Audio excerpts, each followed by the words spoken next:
for the water to boil, then saka natin nilalagay yung spaghetti. While we wait for the water to boil, ang gagawin natin, i-prepare na natin yung other ingredients.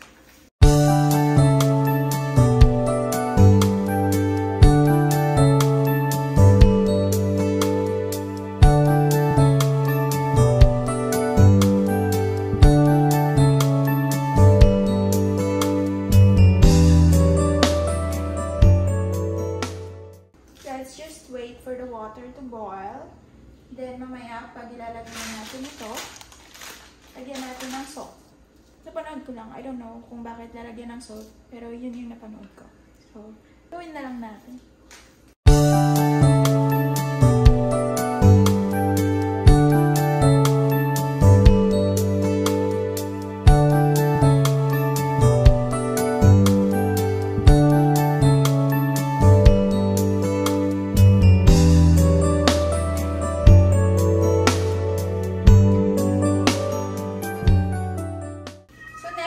Mushroom, i-chop lang natin siya.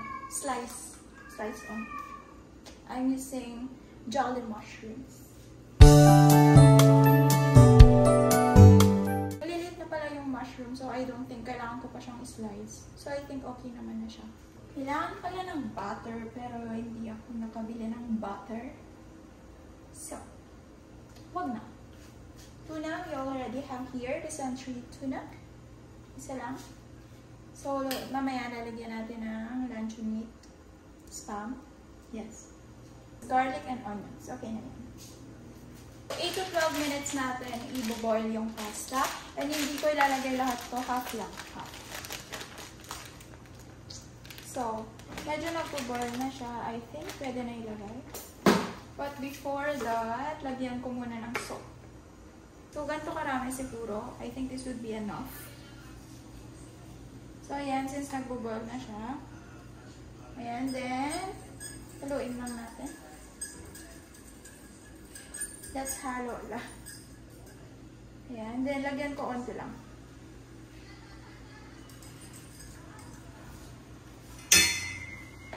Once it's done, lagay na natin to pasta. I think that would be enough. Okay, let's wait for it to boil, mga 8 to 12 minutes. So, magta-timer tayo 8 to 12 minutes and then itatest natin if pwede na yung pasta. So, here's the pepper, guys. Crushed, ground pepper siya, ground black pepper. In another casserole, doon natin lulutuin yung sauce. Ito na lang gagamitin natin. Okay, so habang hinihintay natin na maluto yung noodles, let's cook na the sauce for the carbonara, for the white pasta. Life hack. Life hack, hindi ko mabuksan yung lighter. So, I'll try with this. Ayaw pa din!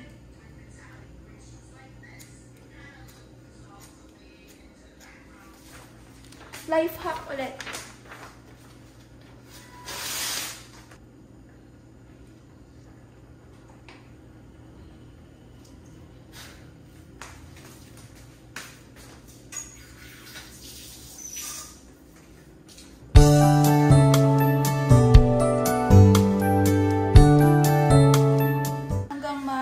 Ng tubig niya. Naugasan kasi siya, guys, kaya may tubig. Igigisa natin yung chopped onions and minced garlic. Okay, so ganito yung gagamitin ko kasi this is for the sauce, guys. This is for the sauce. Sauce! Nakakabahan ako. Baka hindi naka-play yung camera. Baka hindi naka-play yung video. Ulitin ko lahat to. Painitin lang natin. Make sure na meron lahat sa gilid-gilid yung oil. So, kapag mainit na, ilalagay natin mamaya yung garlic and onions. This is not my first time cooking carbonara or white pasta. Nagluto na ako noon sa dorm ko.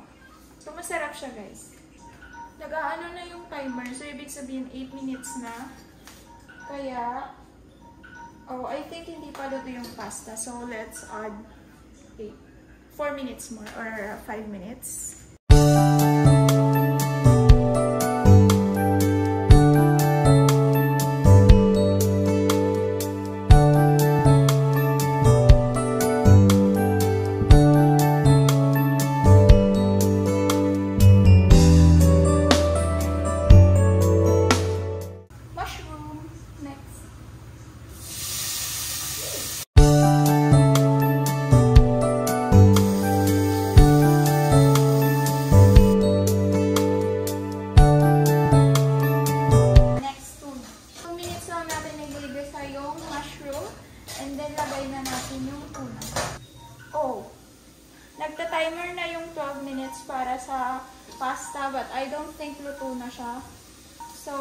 add few more minutes.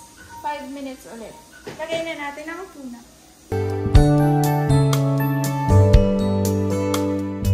Lagay na natin yung sauce, guys. Okay? Lagay na natin yung sauce.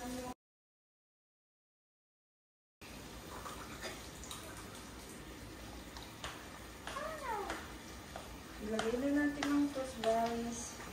Yes, lagyan na natin ang sauce. Dalawang sauce ang ilalagay natin kasi I don't think kasha yung isa lang. Since medyo marami tong noodles. Next, sachet. Lagay na natin. Ooh, look at that consistency. Look. Okay, luto na yung noodles natin, guys. Ito na lang sauce ang lulutuin natin.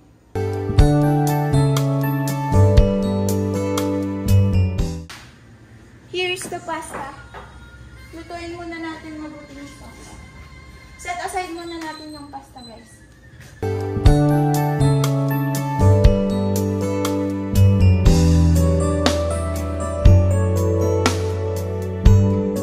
Kung gusto nyo mas maalat or mas... Basta, depende na sa taste nyo.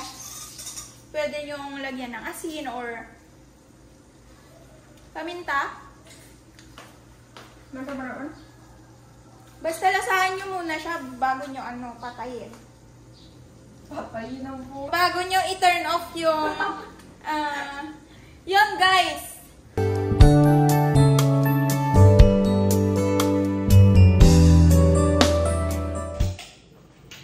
Taste test. Go there, taste test.